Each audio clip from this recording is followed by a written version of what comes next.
Can you just talk about going forward since the loss on Saturday? Certainly not a league loss at all, but what was said, what you as a senior leader said to the guys moving forward? Yeah, it's a loss. I mean, game of basketball, you're gonna have losses and ups and downs. I'm just telling guys, can't get too high, can't get too low. It's something we can learn from, and hopefully use that as more of a wake up call and a bouncing board to hopefully get us somewhere in the season, at the end of the season, where we want to be. That's a really good team. They have really good players. They're well coached, so it's a game that we can learn from and hopefully allow us to win big games like that later on in the year. What do you think you can learn the most, or maybe have you already learned the most from that game? I think we can learn. There's a couple different things we can learn. It's not just one thing. Sure. When you play against teams that are so athletic like that and freaky fast, you have Wheeler, who was really able to get downhill and then really get his other guys incorporated in the game.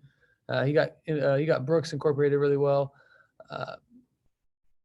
Stuff like that is something that we're going to have to face, and we're going to have to learn from that speed. We're going to have to learn how to play against that. So it's a matter of learning from those teams, and they're different than other teams we played so far this year because they're bigger, they're faster, they're more athletic. So like it's a learning experience from playing against other teams to that team. There's not a whole lot of teams like them out there. Does that give you comfort? Like we're not going to see many of those the rest of the way. Yeah, I mean, you might not see many of those the rest of the way, but I'd like to beat them when we do see them in the future. Like it's one of those games where it's like, hey, that means a lot to a lot of people, and obviously that wasn't the outcome we looked for, and we got to compete more than that. So we got to go out there and find a way to beat teams like that.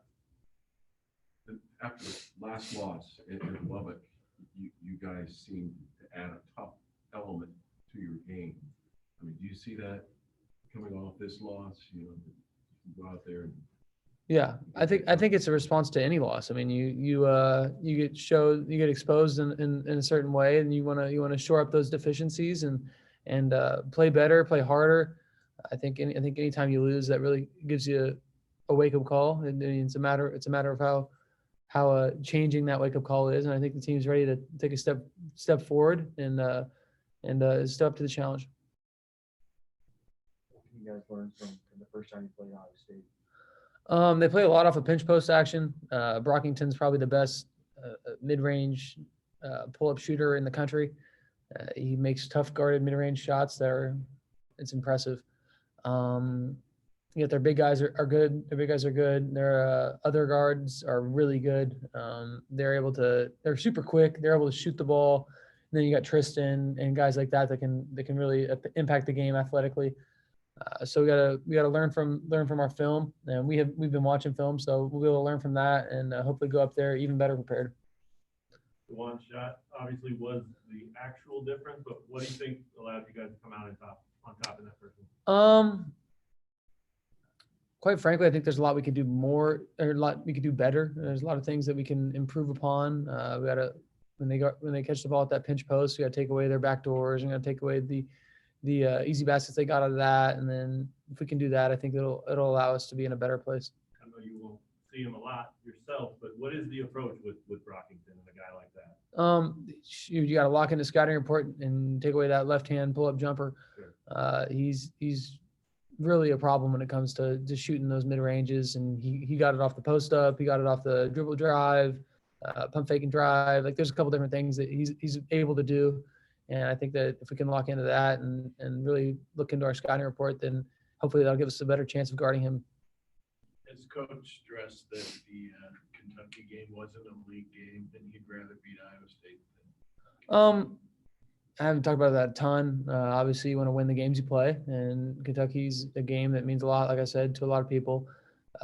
Grand scheme of things, like we need to move on from that game and focus on Tuesday, because Tuesday – It also means a lot to a lot of people when it comes to the league and when it comes to putting yourself in a good place for the tournament time and stuff like that. So, like I said, that game means a lot, but also the game on Tuesday means a lot. So we're able to move on. Thank God it's not football where we lose and you have a whole week to stew on it. You got to move on quick. You might have been next. I think you were next to KJ when you guys ran into the tunnel. Did you see him get walled by the scoreboard? Yeah, I was I didn't even know what the heck was happening. I was like, huh? I thought a fan like maybe like had like their like sign they had made and like put it down or something like that. And I was very confused. But I kind of like ran out next to him. Usually I run out and ahead of him and I'm ahead of KJ. So he's tough though. So Was we he need to check. okay? I mean, it looked like it hurt. I mean, yeah, I think he's okay. I mean, I need to check the scoreboard for dents, but besides that, I think he's okay. He's a tough kid.